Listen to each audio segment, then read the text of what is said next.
বিসমিল্লাহির রহমানির রহিম। প্রিয় দেশবাসী, আসসালামু আলাইকুম।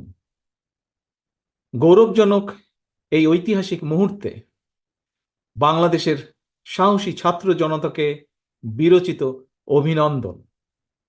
হাজারো শহীদের প্রাণের বিনিময় জনতার ঐতিহাসিক এই বিপ্লবের মধ্যে দিয়ে গণহত্যাকারী খুনি হাসিনার পতন হয়েছে, রাহুমুক্ত হয়েছে আমাদের প্রিয় বাংলাদেশ। জনতার বিপ্লবের প্রথম ধাপ চূড়ান্তভাবে সফল হয়েছে। লাখো শহীদের প্রাণের বিনিময়ে অর্জিত বাংলাদেশ কখনো পরাজয় মানতে পারে না। এই ঐতিহাসিক বিপ্লবের মধ্যে দিয়ে আবারও প্রমাণিত হয়েছে, দল মত নির্বিশেষে সকলে ঐক্যবদ্ধ থাকলে এই বাংলাদেশকে কেউ কখনো পরাজিত করতে পারে না, পারবে না। প্রিয় দেশবাসী, বিজয়ের এই ঐতিহাসিক মুহূর্তে আমি আজ সেই সব মায়েদের প্রতি বিনম্র শ্রদ্ধা জানাই, এই গণবিপ্লবে যারা তাদের প্রিয় সন্তানকে হারিয়েছেন।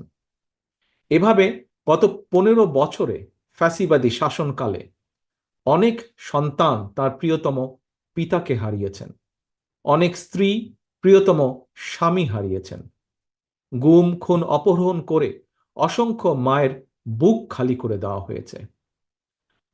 আপনাদের সন্তানের শহীদ মৃত্যু, স্বজনদের ত্যাগ, তিতিক্ষায় 2024 সালের 5ই আগস্ট প্রিয় বাংলাদেশ আরেকটি বিজয় দেখেছে।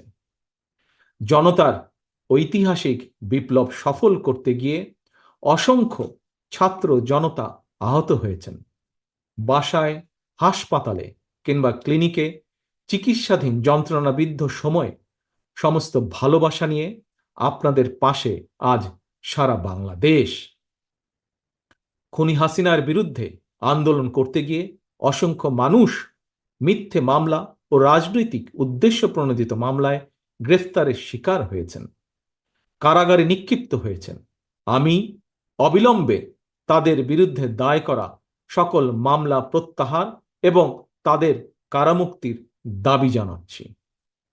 একই সঙ্গে ছাত্রছাত্রীরা যাতে আবার স্বাভাবিকভাবে হলে, হোস্টেলে, ক্লাসে ফিরতে পারেন এবং পরীক্ষায় অংশ নিতে পারেন, আশা করি সেই পদক্ষেপ দ্রুত গ্রহণ করা হবে।